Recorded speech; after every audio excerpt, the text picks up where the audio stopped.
जय माता दी। गुप्त नवरात्रि का आज चौथा दिन है और दिन है सर्वश्रेष्ठ शनिवार का। आइए श्रवण करते हैं दिव्य पावन पवित्र चौथे दिन की कथा और साथ ही हम शनिवार व्रत कथा सुनेंगे इसी वीडियो में और पीपल सींचने की पीपल देवता की भी कहानी सुनेंगे। बस आप सुनिएगा और अंत तक बने रहिएगा। आरंभ करते हैं। प्रेम से बोलिए भुवनेश्वरी माता की जय।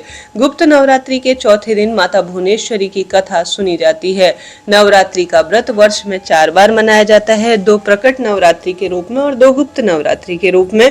प्रकट नवरात्रि में माता दुर्गा के 9 स्वरूप का पूजन किया जाता है और गुप्त नवरात्रि में 10 महाविद्याओं के पूजन का शास्त्रों में विधान है।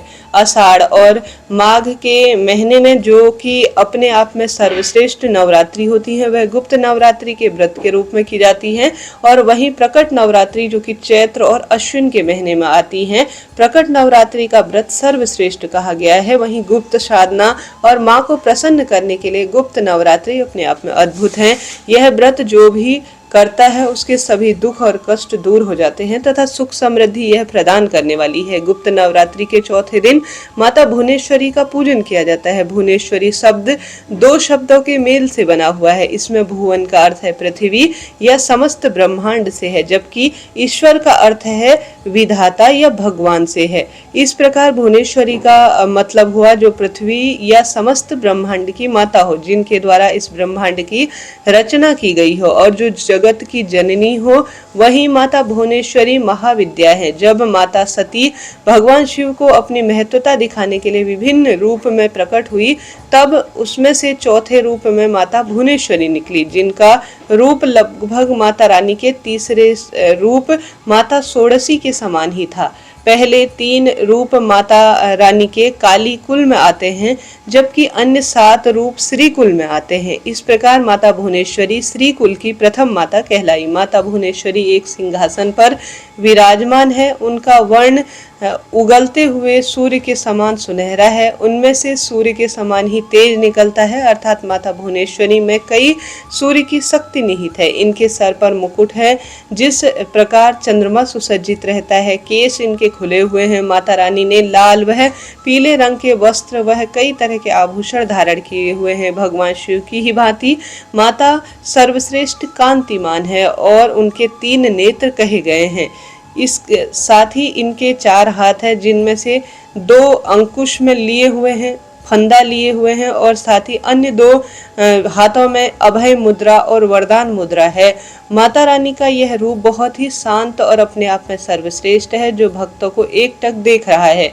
माता भुवनेश्वरी की पूजा करने से भक्तों के सभी दुख दूर होते हैं और पुत्र की कामना के लिए यह देवी सहायक होती है। जिन भक्तों को संतान प्राप्ति की इच्छा हो वह अवश्य ही माता भुवनेश्वरी का पूजन करें। माता भुवनेश्वरी की पूजा करने से भक्तों को आत्मिक ज्ञान वह चित्त शांति का अनुभव होता है। माता भुवनेश्वरी हमें जीवन के तत्व, मूल तत्व और सबसे श्रेष्ठ ज्ञान का अनुभव कराती है तथा ब्रह्मांड में हमारा क्या महत्व है इसके बारे में जागृत करती है। माता भुवनेश्वरी में सूर्य के समान तेज है। उनके अंदर अथाह ऊर्जा है। उनकी पूजा करने से हम अपने शरीर के अंदर एक अद्भुत ऊर्जा का संचार महसूस करते हैं, जिससे काम को तीव्र गति से करने की प्रेरणा प्राप्त होती है। भुवनेश्वरी माता से जुड़ी हुई सर्वश्रेष्ठ कथा इस प्रकार से है। प्रेम से बोलिए भुवनेश्वरी मात की जय। कथा अनुसार एक बार मधुकैटभ नाम का एक महादैत्य ने पूरी पृथ्वी पर हाहाकार मचा रखा था। तब सभी देव मिलकर भगवान विष्णु की शरण में गए। उनको अपनी निद्रा का त्याग करने के लिए प्रार्थना करने लगे ताकि वह जल्दी से उठकर मधुकैटभ को मारकर उनकी रक्षा कर सके। भगवान विष्णु ने निद्रा का त्याग किया तथा जागृत हुए और उन्होंने 5000 वर्षों तक मधुकैटभ नामक दैत्य से युद्ध किया। बहुत अधिक समय तक युद्ध करते हुए भगवान विष्णु सो गए और वह अकेले ही युद्ध कर रहे थे। अंत में उन्होंने अपने अंतःकरण की योग शक्ति और माया से आदि शक्ति की सहायता के लिए प्रार्थना की। तब देवी ने उन्हें आश्वस्त किया कि वह उन दोनों दैत्यों को अपनी माया से मोहित कर देंगी। योग माया आदि शक्ति की माया से मोहित होकर दोनों दैत्य मधु और कैटभ भगवान विष्णु से कहने लगे कि हमारा वध ऐसे स्थान पर करो जहाँ पर नहीं जल हो नहीं स्थल हो। भगवान विष्णु ने दोनों दैत्यों को अपनी जंघा पर रखा। अपने चक्र से उनके मस्तक को देह से अलग कर दिया। इस प्रकार उन्होंने मधुकैटभ का वध किया, परंतु वह केवल निमित्त मात्र थे। इसके बाद ब्रह्मा, विष्णु और शंकर ने देवी आदिशक्ति योग निद्रा महामाया की स्तुति की, जिससे प्रसन्न होकर आदिशक्ति ने ब्रह्मा जी का सृजन, विष्णु जी का पालन और शंकर को संहार करने के लिए चुना। ब्रह्मा जी ने देवी आदिशक्ति से प्रश्न किया, तभी चारों ओर केवल जल ही जल फैला हुआ था। पंच तत्व, गुण, तन, मन, मात्रा और इंद्रियों सब कुछ व्याप्त नहीं थी, तथापि तीनों देव शक्तिहीन थे। देवी ने मुस्कुराते हुए उस स्थान पर एक सुंदर विमान को प्रस्तुत किया और तीनों देवताओं को विमान पर बैठाकर अद्भुत चमत्कार देखने का आग्रह किया। तीनों देवों के विमान पर आसीन होने के पश्चात वह देवी विमान आकाश में उड़ने लगा और उड़कर ऐसे स्थान पर पहुंचा जहां जल नहीं था। वह विमान वायु की गति से चलने लगा और तथा एक सागर के तट पर पहुंचा, जहां का दृश्य अत्यंत मनमोहक था तथा अनेक प्रकार की पुष्प वाटिकाओं से वह सुसज्जित था। तभी वहां देवों में से एक पलंग पर एक दिव्यांगना को उतरते हुए देखा गया। देवी ने रक्त पुष्पों की माला और रक्तांबर धारण किए हुए था। वर, पाश, अंकुश और अभय मुद्रा धारण किए हुए देवी भुवनेश्वरी त्रिदेवों के सम्मुख दृष्टि गोचर होती हुई, जो कि सहस्त्रों उदित सूर्य के प्रकाश के समान कांतिमान थी। यह सब देखने के बाद भगवान विष्णु ने अपने अनुभव से शंकर तथा ब्रह्मा जी से कहा कि यह देवी साक्षात जगदम्बा महामाया है और इनके साथ ही यह देवी हम तीनों और संपूर्ण जगत की चराचर और कारण रूपा है। तीनों देव भगवती भुवनेश्वरी की स्तुति करने के निमित्त उनके चरणों में गिर गए। तीनों देवों ने देवी के चरण कमल के नख में संपूर्ण जगत को देख लिया। यह सब देखने के बाद त्रिदेव यह समझ गए कि देवी संपूर्ण ब्रह्मांड की जननी है। तो प्रेम से बोलिए, माता भुवनेश्वरी की जय हो। माता भुवनेश्वरी की दिव्य कथा का हमने श्रवण किया। आइए आज शनिवार शनि देवता की कथा का रसवादन कर लेते हैं। प्रेम से बोलिए, शनिदेव भगवान की जय हो। कहा जाता है, एक समय की बात है, सभी नवग्रह तथा सूर्य, चंद्र, मंगल, बुध, बृहस्पति, शुक्र, शनि, राहु और केतु में विवाद खूब छिड़ गया था कि इनमें सबसे बड़ा कौन है। सभी आपस में लड़ने लगे और कोई निर्णय न होने पर देवराज इंद्र के पास निर्णय लेने पहुंचे। देवराज इंद्र भी घबरा गए और उन्होंने निर्णय में अपनी असमर्थता जताई, परंतु उन्होंने कहा कि इस समय पृथ्वी पर राजा विक्रमादित्य है, जो कि अति न्यायप्रिय है, वही इसका निर्णय कर सकते हैं। सभी ग्रह एक साथ राजा विक्रमादित्य के पास पहुंचे और अपना विवाद बताया, साथ ही निर्णय लेने के लिए कहा। राजा विक्रमादित्य इस समस्या से खूब चिंतित थे, क्योंकि वह जानते थे जिस किसी को भी छोटा बताया वह क्रोधित हो उठेगा। तब राजा को एक उपाय सूझा। उन्होंने स्वर्ण, रत्न, कांस्य, पीतल, सीसा, रांगा, जस्ता, अभ्रक और लोह से 9 सिंहासन बनाए और उन्हें इसी क्रम में रखा। फिर उन सबसे निवेदन किया कि आप अपने अपने स्थान पर जो है पदास्थ हो जाइए, अर्थात सिंहासन पर स्थान ग्रहण करें। जो भी अंतिम सिंहासन पर बैठेगा वही सबसे छोटा होगा। इसके अनुसार लौह सिंहासन सबसे बाद में लगा हुआ था, इस कारण से शनिदेव बाद में बैठे तो वही सबसे छोटे कहलाए। शनिदेव को लगा कि राजा ने जानबूझकर ऐसा किया है। वह खूब गुस्से में हो गए और बोले, राजा तू मुझे नहीं जानता। सूर्य एक राशि में 1 महीना, चंद्रमा 2.25 महीना और मंगल 1.5 महीना, बृहस्पति 13 महीने, वह बुध और शुक्र 1-1 महीने विचरण करते हैं, लेकिन मैं 2.5 से 7.5 साल तक रहता हूँ। मैंने बड़े बड़ों को विनाश किया है। श्री रामचंद्र जी 7.5 ही आई तो उन्हें वनवास हो गया। रावण की आई तो उनकी लंका को वानर सेना के हाथों हारना पड़ा। अब तुम सावधान रहना। ऐसा कहकर कुपित होकर शनिदेव वहां से चले गए।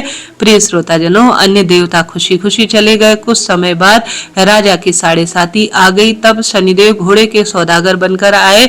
उनके साथ कई बढ़िया घोड़े थे। राजा ने यह समाचार सुन अपने अश्वपाल को अच्छे घोड़े खरीदने की आज्ञा दी। उसने कई अच्छे घोड़े खरीदे और एक सर्वोत्तम घोड़े को राजा की सवारी के लिए दे दिया। राजा जो ही उस पर बैठे वैसे ही घोड़ा सरपट वन की ओर दौड़ा और भाग गया। भीषण वन में वह पहुंचकर अंतर्ध्यान हो गया।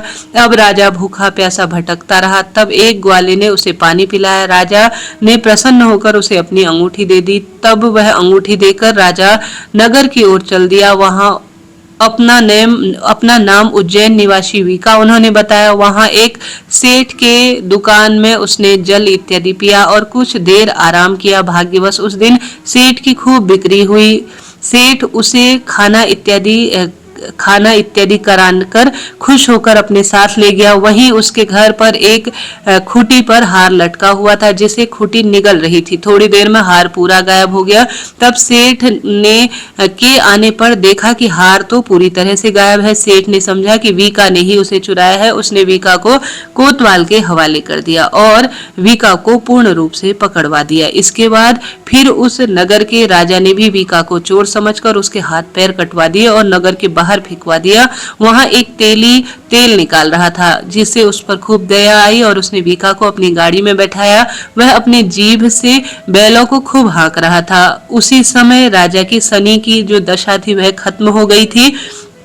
वर्षा ऋतु आने पर राजा मल्हार गाने लगा। राजा जिस नगर में था वहां की राजकुमारी मन भावनी को उसका गाना इतना पसंद आया ना कि उसने मन ही मन उसे जो है ब्याहने का अपने मन में प्रण ले लिया और उस राग गाने वाले से ही विवाह करेगी ऐसा सोच लिया। राजकुमारी ने दासी को राग गाने वाले को ढूंढने के लिए भेजा।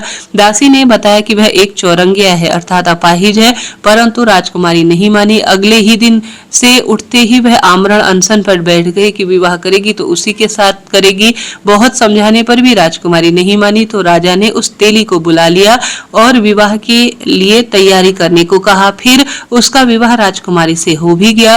तब एक दिन सोते हुए स्वप्न में शनिदेव ने राजा से कहा, राजन देखा तुमने मुझे छोटा बताकर कितना दुख झेला है। तब राजा ने उनसे क्षमा मांगी और प्रार्थना करते हुए कहा कि हे शनिदेव, जैसा दुख मुझे दिया है किसी और को मत देना। शनिदेव मान गए और कहा कि जो मेरी कथा पढ़ेगा और व्रत करेगा, शनि संबंधी दान करेगा, उसे मेरी दशा का कोई दुख नहीं होगा। जो भी व्यक्ति रोज मेरा ध्यान करेगा और चींटियों को आटा डालेगा उसकी सभी मनोकामनाएं पूर्ण होंगी।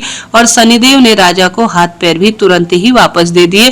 प्रातःकाल आंख खुलने पर राजकुमारी देखा तो वह बड़ी आश्चर्यचकित हुई। वीका ने उसे बताया कि वह उज्जैन का राजा विक्रमादित्य है। सभी अत्यंत प्रसन्न हुए। सेठ ने जब सुना तो वह राजा के पैरों पर गिरकर क्षमा मांगने लगा। राजा ने कहा कि यह तो शनिदेव का क्रोध था जिससे इसमें किसी का कोई भी दोष नहीं है। सेठ ने फिर से निवेदन किया कि मुझे शांति तभी मिलेगी जब आप मेरे घर चलकर भोजन करेंगे। सेठ ने अपने घर नाना प्रकार के व्यंजनों से राजा का सत्कार किया। साथ ही सबने देखा जो खूंटी हार निगल रही थी वही उस हार को अब उगल रही है अर्थात उगल रही है। सेठ ने अनेक मोहरें देकर राजा को धन्यवाद किया और विदा किया। सेठ ने राजा से अपनी कन्या श्री कौरी से विवाह करने का और निवेदन किया। राजा ने शहर से इसे स्वीकार किया। कुछ समय बाद राजा अपने दोनों रानी मनभावनी और श्री कौरी को उपहार सहित संपूर्ण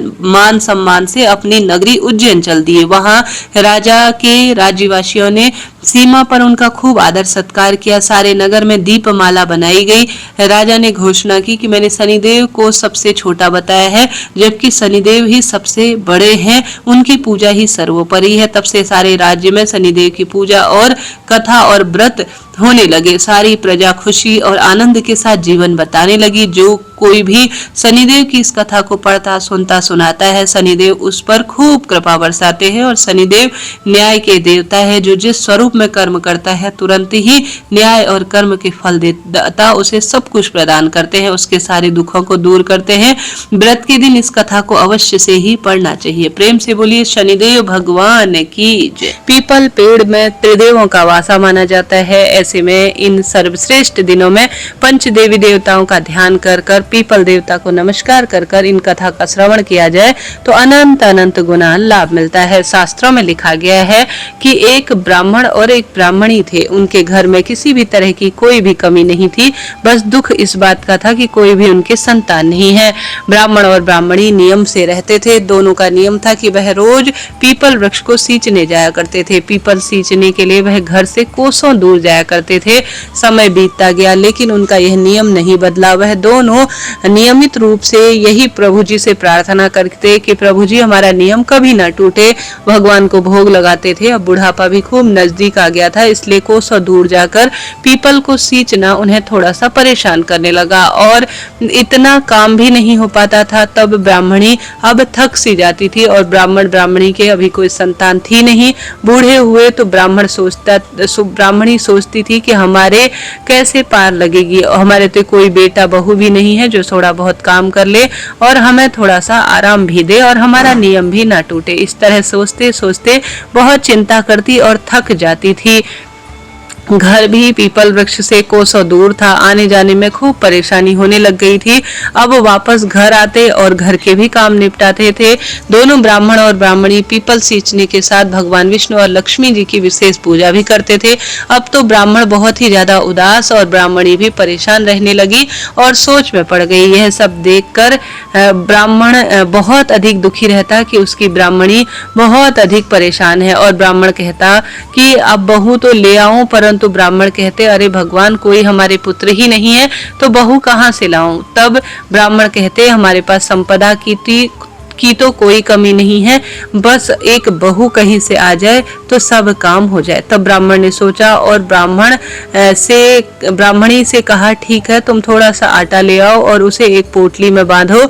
और ब्राह्मण ने उस पोटली को 4 सोने के सिक्के भी डाल दिए और ब्राह्मण बहुत दूर ढूंढने के लिए इस पोटली को लेकर चला गया। ब्राह्मण चलते चलते कहीं दूर गांव में गया तो ब्राह्मण किसी गांव में पहुंचा। वहां लड़कियां मिट्टी से खेल रही थी और घर बना रही थी। ब्राह्मण वहीं बैठ गया, उन लड़कियों को खेलता हुआ देखने लगा। ब्राह्मण ने देखा कुछ लड़कियां तो घर बना रही हैं, कुछ उन्हें तोड़ रही हैं, लेकिन उनमें से एक लड़की अपना घर नहीं तोड़ती है। उस लड़की की सहेली से कहती है कि तू भी अपना घर तोड़ दे। तब वह लड़की कहती है नहीं, मैं अपना घर नहीं तोड़ूंगी, यह घर बड़ी मुश्किल से बनता है तो मैं इसे कैसे तोड़ सकती हूँ। ब्राह्मण को वह लड़की खूब पसंद आई।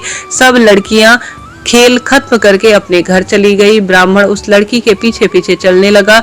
फिर वह ब्राह्मण उस लड़की से कहते हैं कि बेटी मैं 2 दिन से भूखा हूँ, क्या तुम मुझे खाना बनाकर दे सकती हो। तो लड़की कहती है ठीक है, आप मेरे घर चलिए। ब्राह्मण उनके घर जो है उनके साथ साथ चल दिया। घर पहुंचकर उस लड़की ने अपनी माँ से कहा माँ यह ब्राह्मण देवता आए हैं, यह 2 दिन से भूखे प्यासे हैं, आप इन्हें कुछ खिला दो ना। तो माँ कहती है बेटी मैंने तो खाना खा लिया है, अब घर में कुछ भी नहीं है। तब लड़की ने ब्राह्मण देवता से कहा हमारे घर में तो खाने के लिए कुछ भी नहीं है, आटा भी नहीं है, हम आपको भोजन नहीं करा सकते। तो ब्राह्मण ने कहा बेटा आटा तो मेरे पास पड़ा है, बस तुम इससे भोजन बनाकर और 2 रोटी मुझे दे दो, मुझे खूब भूख लगी है, मैंने 2 दिन से कुछ भी नहीं खाया। लड़की ने कहा ठीक है मैं बना देती हूँ। वह आटा ले गई और अपनी माँ को दे देती है। माँ ने जैसे ही आटा छाना तो उसमें से 4 सोने की मोहरें निकलती है। सोने की मोहर देखकर वह अपनी बेटी से कहती है कि यह ब्राह्मण देव को दे दो। लड़की ब्राह्मण देव को मोहरें दे देती है। तो ब्राह्मण कहते हैं बेटी तुम इसे रख लो, हमारे पास तो बहुत पैसा है, हमारे पास धन संपत्ति की कोई कमी नहीं है। लड़की को सिक्के अपने पास रखने के लिए उसने दे दिए। इतने में लड़के के पिता भी आ जाते हैं। फिर दोनों में बातचीत होती है। ब्राह्मण खाना खा लेते हैं। लड़की के पिता सोचते हैं यह ब्राह्मण तो बहुत अमीर है। फिर लड़की के पिताजी उस ब्राह्मण से पूछते हैं कि ब्राह्मण देव आप आगे कहाँ जा रहे हैं। ब्राह्मण कहते हैं मैं अपने बेटे की शादी के लिए बहू ढूंढने जा रहा हूँ, मेरा बेटा काफी पढ़ा लिखा है, 12 वर्ष बाद वह अब लौटने ही वाला है। लड़की के पिता ने विचार किया कि यह ब्राह्मण तो बहुत धनवान है और मेरी भी बेटी है, मेरी बेटी की शादी क्यों ना इसके बेटे से हो जाए, तो वह बहुत ही अच्छा समय हमारा आ जाएगा। तब लड़की के पिता ने कहा अगर आपको ठीक लगे तो आपके लड़के का विवाह मेरी बेटी से करा देना चाहिए। यह सुनकर ब्राह्मण देव तैयार हो गए। तब ब्राह्मण ने शकुन के तौर पर एक नारियल और 1.25 रुपए दिए। फिर ब्राह्मण देव ने कहा मेरा बेटा तो 12 साल बाद अब आने ही वाला है। फिर उन्होंने कहा कोई बात नहीं और ब्राह्मण वापस घर लौट आया। घर आकर ब्राह्मण ने सारी बात ब्राह्मणी को बता दी। कुछ समय पश्चात ब्राह्मणी ने ब्राह्मण से कहा कि आप विवाह कर उस लड़की को घर ले आओ। तो ब्राह्मण ने कहा ठीक है, कोई चिंता की बात नहीं है, शादी कैसे करेंगे। तो ब्राह्मण ने कहा खांडे के साथ विवाह कर दो। तब ब्राह्मण अपनी बहू को लेने के लिए उसके घर गया और उन्होंने लड़की के माता पिता से कहा, मेरा पुत्र तो 12 वर्ष के बाद करीब करीब आ ही जाएगा, आप चाहें तो एक तो इस घड़े के साथ इसका विवाह कर सकते हैं। लड़की के माता पिता भी इस बात पर राजी हो गए। इस तरह लड़की का विवाह घड़े के साथ करा दिया गया। वह बहू बनकर उनके घर आ गई। बहू घर का सारा काम करती, खाना बनाती और ब्राह्मण ब्राह्मणी पीपल सींच कर आते तो पूरे घर का सुंदर तरीके से काम किया हुआ उन्हें मिलता। ब्राह्मण ब्राह्मणी भी इस कार्य से बहुत खुश हो गए। एक दिन की बात है, ब्राह्मणी के घर में आग खत्म हो गई। तब बहू पड़ोसन के वहां आग लेने के ले गई। उसने कहा, मुझे थोड़ी सी आंच दे दो, मेरे सास ससुर आने वाले होंगे, मुझे जल्दी से उनके लिए भोजन तैयार करना है। तब पड़ोसन ने कहा, तुम किसकी बहू हो? तो उसने कहा, मेरा पति काशी पढ़ने गया है। तो पड़ोसन ने बहू से कहा, तुमको तो जो है यहाँ पर पागल बनाया जा रहा है, उनका कोई पुत्र नहीं है, हमने कभी कोई इनका पुत्र देखा ही नहीं है, ये लोग झूठ बोल रहे हैं, तुम ऐसे ही यहाँ लेकर आए हैं तुम्हें। पड़ोसन ने बहू के बहुत कान भर दिए। बहू ने घर आकर बेमन से आज खाना बनाया, जेवर उतार दिए और कोई श्रृंगार भी नहीं किया। सास ससुर की जो है नाराजगी उसने दिखाई। उसने कहा कि आज सास ससुर आ जाए तो फिर संपूर्ण रूप से उन्हें पूरी बात बताऊंगी। उसने बहू ने आज खाना तो बनाया परंतु खाने में कोई स्वाद नहीं था। नमक लाल मिर्च खूब भर दिया था और बहू खूब आज गुस्से में थी। आज तो खाना बहुत ही खराब बना है, किसी ने घर को अच्छी तरह से लीपा भी नहीं है और किसी भी तरह से वह कार्य में आज मन नहीं लगा रही थी, क्योंकि मन ही मन उसके मन में ये बात चल रही कि आज मेरी जिंदगी खूब फीकी हो गई है। तब ब्राह्मणी समझ गई कि मेरे बहू के किसी ने आज कान भर दिए, उसको पता चल गया है कि मेरे बेटा है ही नहीं। तो फिर ब्राह्मणी बेचारी क्या कर दी, दूसरे दिन पीपल सींचने के लिए ब्राह्मण और ब्राह्मणी जाने लगते हैं। तो बहू अपनी सास से कहती है, आपने मुझे 6 कोठे की चाबी दी है लेकिन 7वें कोठे की चाबी नहीं दी है, मैं कौन सी बहू हूँ आपकी? तो उसने कहा, ऐसी बात नहीं बेटा, मैंने तो ऐसे ही चाबी नहीं दी थी, ये लो चाबी। और पीपल सींचने के लिए वह चुपके से भगवान का नाम जाप करते हुए चले गए और पीपल सींचते समय भगवान विष्णु का नाम लेते रहे, माँ लक्ष्मी का ध्यान करते रहे। सास ससुर के जाते ही बहू ने सारे ताले किसी न किसी तरह से खोल लिए। सभी 6 जो कोठे थे उनमें से हीरे मोती सोने गहने इत्यादि बहुत सुंदर कपड़े, किसी में स्वादिष्ट मिठाई बहू को मिली। ऐसे में बहू ने 7वां कोठा खोला और देखा भगवान विष्णु और माता लक्ष्मी बैठे हुए हैं, पीपल का पेड़ लगा हुआ है और वहां एक सुंदर लड़का बैठकर पूजा कर रहा है। तो बहू ने लड़के से पूछा, तुम कौन हो? लड़के ने कहा, मैं तुम्हारा पति हूँ। तो बहू ने कहा, तुम मेरे पति कैसे हो सकते हो, मेरा पति तो काशी पढ़ने गया है।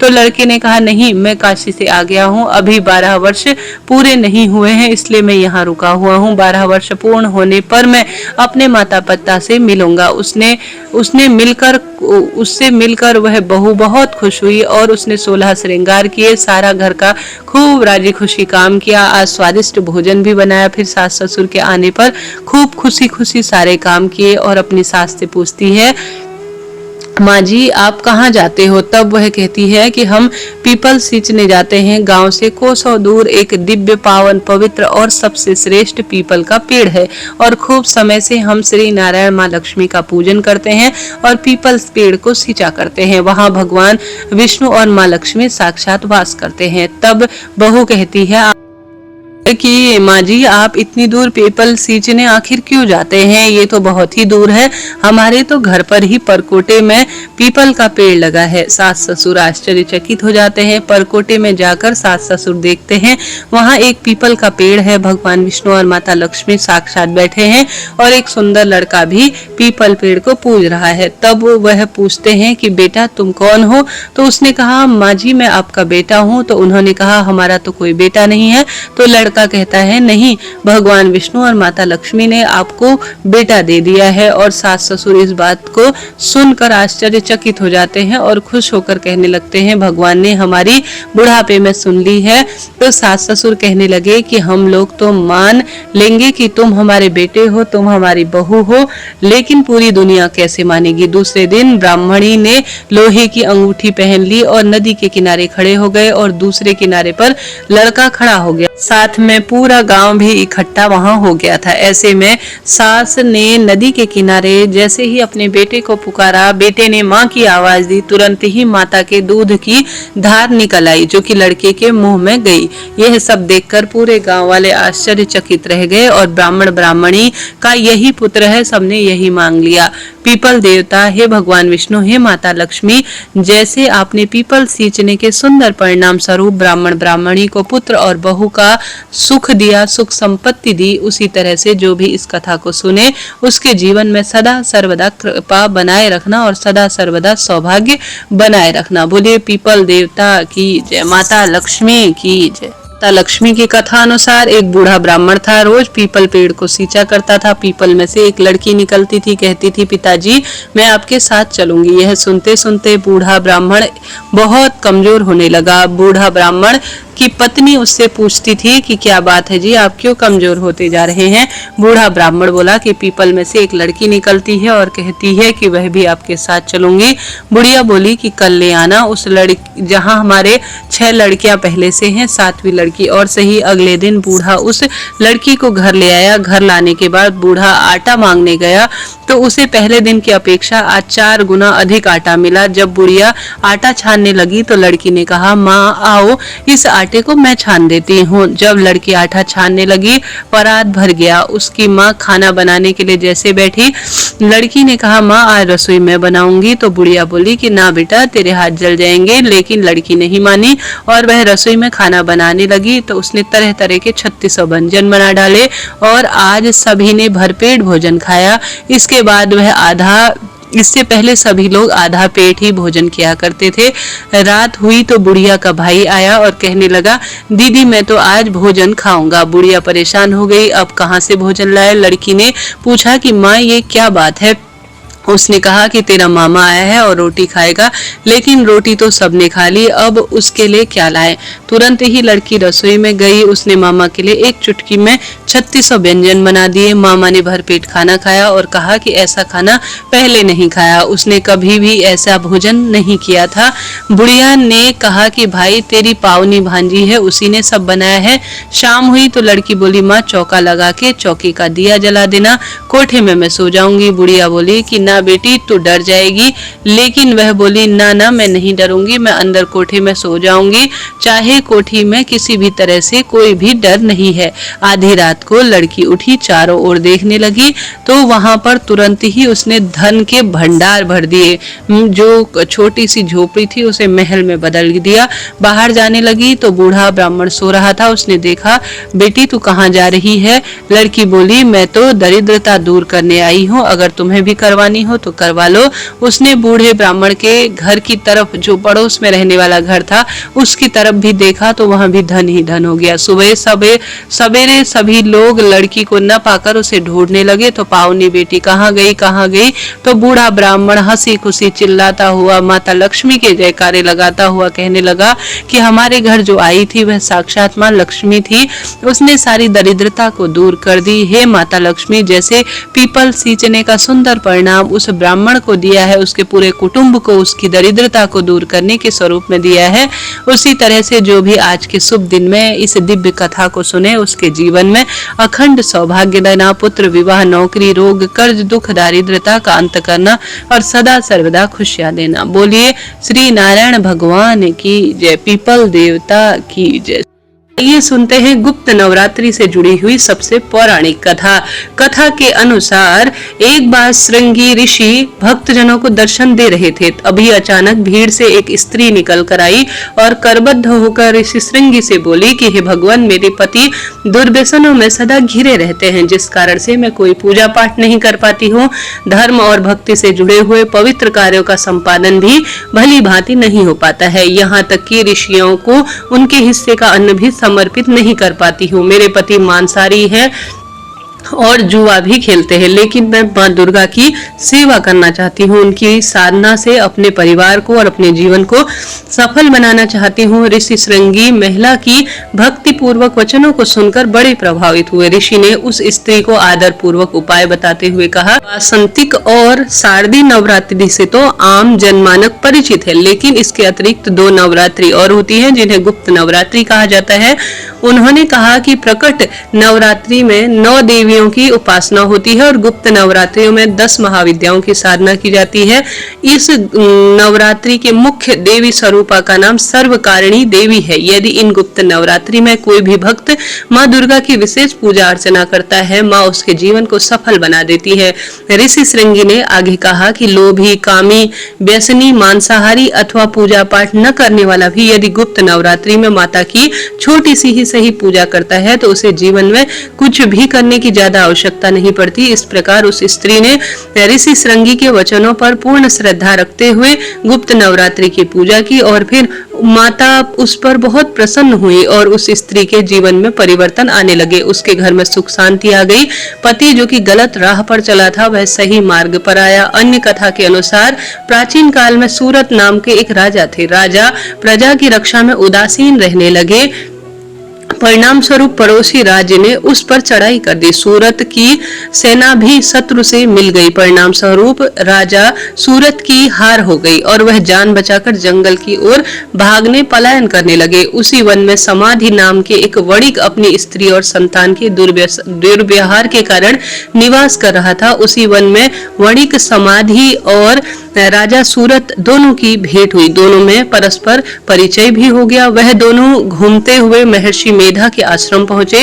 महर्षि मेधा ने उन दोनों के आने का कारण जानना चाहा तो वह दोनों बोले, हम अपने सगे संबंधियों द्वारा अपमानित व तिरस्कृत होने पर हमारे हृदय में अब कोई भी जो है उनके प्रति प्रेम नहीं है। इसका क्या कारण है? महर्षि मेधा ने उन्हें समझाया कि मन शक्ति के अधीन होता है और आदि शक्ति की विद्या और अविद्या के दुरूप है। विद्या ज्ञान स्वरूप है और अविद्या अज्ञान स्वरूपा है। यदि व्यक्ति अविद्या के आदिरण रूप में उपासना करते हैं तो उन्हें विद्या स्वरूप प्राप्त होकर मोक्ष की प्राप्ति होती है। इतना सुनकर राजा सूरत ने प्रश्न किया कि हे महर्षि, देवी कौन है? उनका जन्म कैसे हुआ?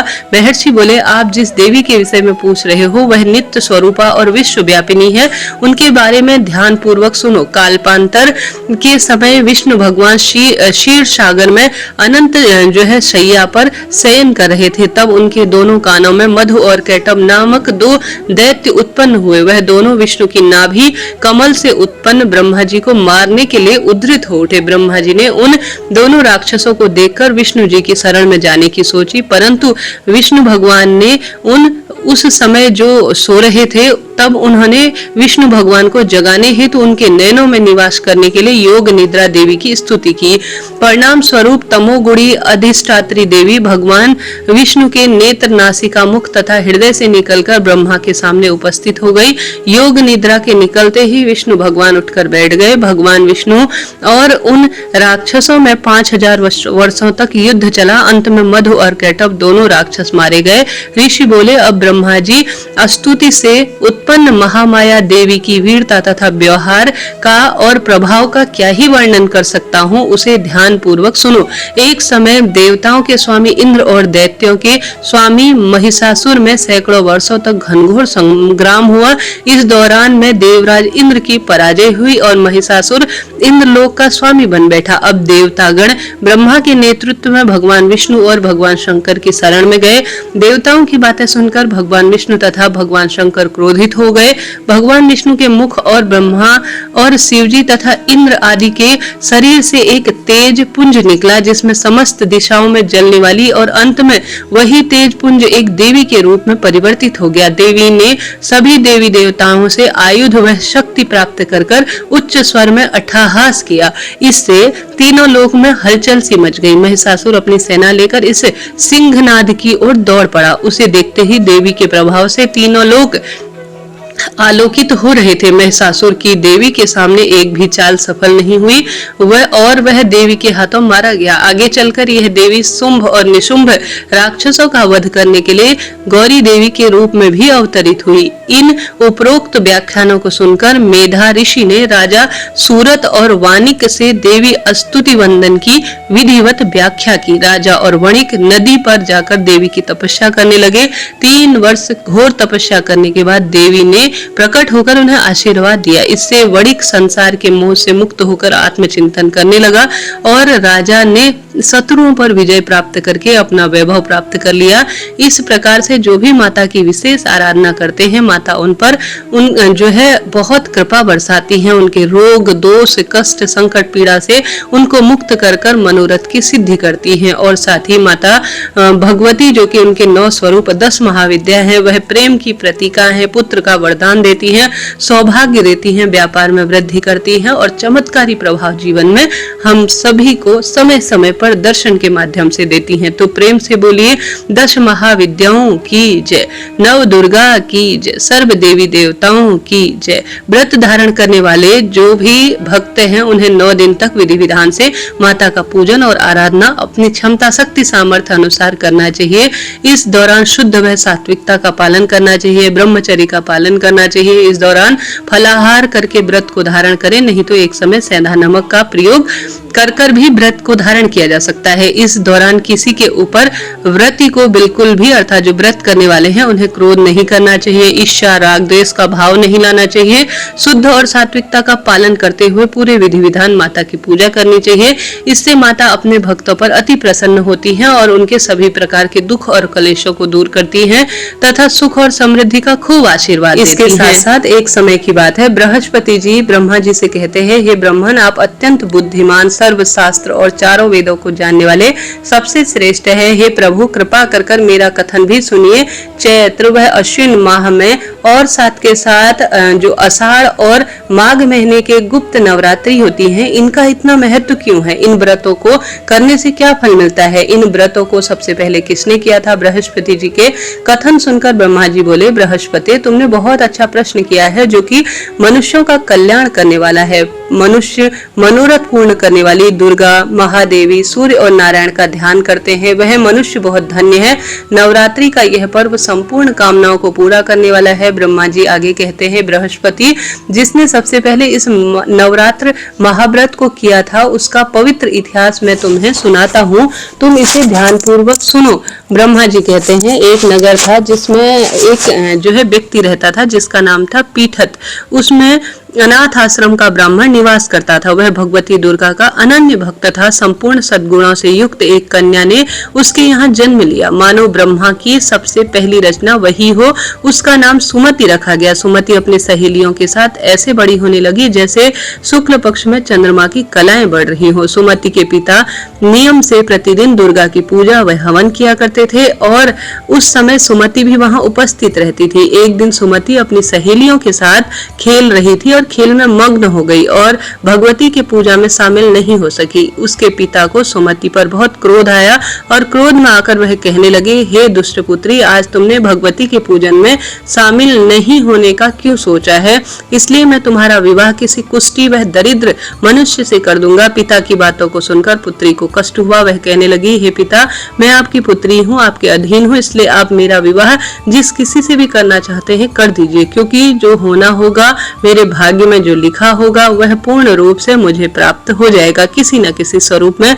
सुमति कहती है, मनुष्य कितने मनोरथ को पूरा करना चाहता है, लेकिन होता वही है जो भाग्य में विधाता ने लिखा हुआ हो। जो जैसा कर्म करता है उसको वही फल कर्म अनुसार मिलता है। मनुष्य के हाथ में केवल कर्म करना है और उसका फल देना भगवान के हाथ में होता है। अपनी कन्या के मुख से निर्भय पूर्ण बातें सुनकर ब्राह्मण का और अधिक क्रोध बढ़ गया। उसने अपनी पुत्री का विवाह एक कुष्ठ रोगी से कर दिया और कहता है कि अब जाओ, अपने कर्म अनुसार फल भोगो। मैं भी देखता हूँ तुम्हारे भाग्य के भरोसे रहकर कैसे तुम जीवन बिताते हो। पिता के वचन को सुनकर सुमति मनन करने लगी कि मेरा दुर्भाग्य है कि मुझे ऐसा पति मिला, और दुखों पर विचार करती हुई सुमति वन की ओर चली गई।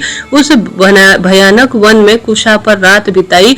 गरीब सुमति की हालत देखकर देवी भगवती उसके पूर्व के पुण्यों को देखती हुई उसके सामने प्रकट होती है और कहती है, हे दीन ब्राह्मणी, मैं तुमसे प्रसन्न हूँ, तुम जो चाहो वह वर मांग सकती हो, मैं तुम्हें सब कुछ दूंगी। भगवती दुर्गा के वचन सुनकर सुमति कहने लगी, आप कौन हैं और मुझ पर आप प्रसन्न क्यों है? अपनी दीन दृष्टि से आप मुझे कृतार्थ करने की कृपा करें। ब्राह्मणी की बात सुनकर देवी कहती है, मैं आदिशक्ति हूँ, मैं ही ब्रह्मा, मैं ही विद्या और मैं ही सरस्वती हूँ। प्रसन्न होने पर मैं प्राणियों का दुख दूर करके उन्हें सुख प्रदान करती हूँ। मैं तुझसे तेरे पुण्यों के कारण प्रसन्न हूँ। देवी कहती है, तुम पूर्व जन्म में निषाद की पत्नी थी और अत्यंत प्रतिव्रता थी। एक दिन तेरे पति निषाद ने चोरी की और इस चोरी में निषाद के साथ सिपाहियों ने तुम्हें भी पकड़ लिया। तुम दोनों जेल में बंद हो गए और भोजन भी नहीं दिया। तुमने कुछ खाया पिया नहीं, इसलिए तुमने नवरात्रि का व्रत अनजाने में तुमने किसी न किसी स्वरूप में कर ही लिया। भगवती बोली कि हे देवी,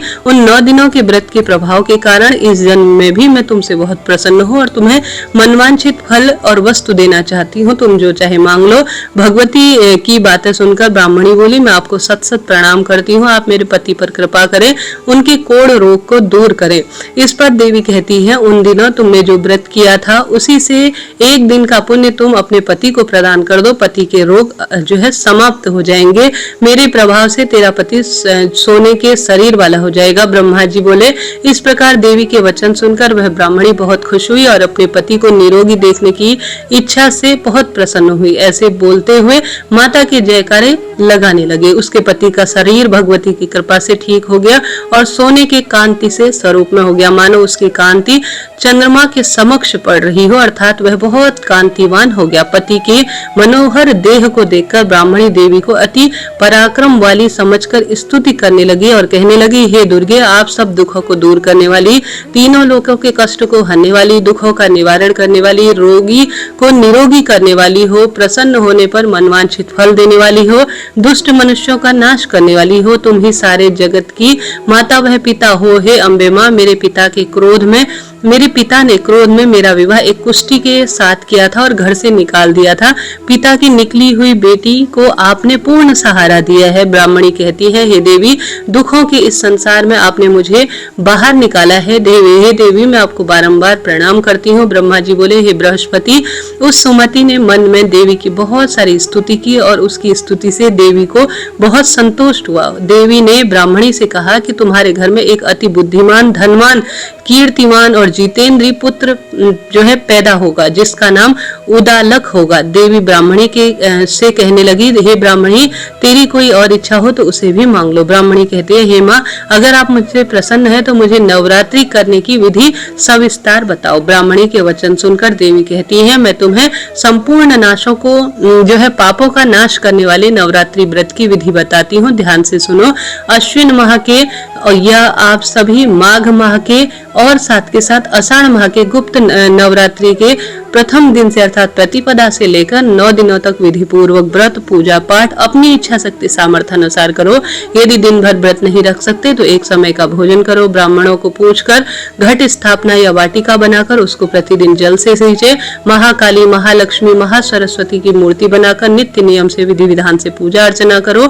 पुष्पों का अर्घ दो। बिजौरे के पुष्प का अर्घ देने से रूप की प्राप्ति होती है। जायफल की से कांति आती है। दाग से कार्य की सिद्धि होती है। आंवले के सूखे वह केले के भूषण की प्राप्ति होती है। फलों के अर्घ से विधि विधान से हवन कुंड करो। खांड, घी, गेहूं, शहद, जौ, तिल, नारियल, बिंब, दाख, कदम्ब आदि सामग्री से हवन करने का प्रयत्न करो। गेहूं के हवन से लक्ष्मी की प्राप्ति होती है। खीर वह चंपा के फूलों से, धन वह पत्तों से तेज और सुख की प्राप्ति होती है। आंवले से कीर्ति और केले से पुत्र की प्राप्ति होती है। कमल से राज सम्मान और दाखों से सुख संपत्ति मिलती है। खांड, घी, नारियल, शहद, जौ वह तिल और फलों से होम करने से मनवांछित वस्तु की प्राप्ति होती है। व्रत करने वालों को स्वभाव में नम्रता रखनी चाहिए। अंत में आचार्य को प्रणाम कर यथाशक्ति उन्हें दक्षिणा देकर विदा करना चाहिए। इस महाव्रत को बताई गई विधि अनुसार जो करता है उसके सारे मनोरथ पूर्ण हो जाते हैं। ब्रह्मा जी कहते हैं, हे बृहस्पति, इस प्रकार ब्राह्मणी को इस व्रत की विधि वह फल बताकर देवी अंतर्ध्यान हो गई। जो मनुष्य इस व्रत को करता है वह इस लोक में सुख पाकर अंत में मोक्ष की प्राप्ति करते हैं। ब्रह्मा जी फिर कहते हैं, हे बृहस्पति, इस व्रत का महत्व मैंने तुम्हें बताया। ब्रह्मा जी के कथन सुनकर बृहस्पति जी आनंद विभोर हो गए और ब्रह्मा जी से कहने लगे, हे ब्रह्मा जी, आपने मुझ पर अति कृपा की है, जो आपने मुझे अमृत के समान इस नवरात्रि व्रत का महत्व बताया। प्रेम से बोली अम्बे मात की जय। हे दुर्गे भवानी, जो भी आज कथा को सुने उसके जीवन में जो भी इच्छा हो, मन में कोई बात हो, कोई भाव हो, इच्छा अनुसार आप जरूर से पूर्ण करना। प्रेम से बोलिए, बोल अम्बे मात की जय। हर हर महादेव। प्रिय श्रोताजनों, इस तरह से मैंने आपको कथा पूर्ण रूप से सुनाने का प्रयत्न किया। मेरी मेहनत, मेरी आवाज, मेरी सारे काम आपको ठीक लगे हैं तो कमेंट्स में अपनी इच्छा कहते हुए माँ भगवती का स्मरण जरूर करें। चैनल को लाइक करें, शेयर करें, सब्सक्राइब करें और साथ ही आप सभी अन्य लोगों तक भी इसे शेयर करें। रोज इस कथा को सुने नवरात्रि के 9 दिनों में। राधे राधे। हर हर महादेव।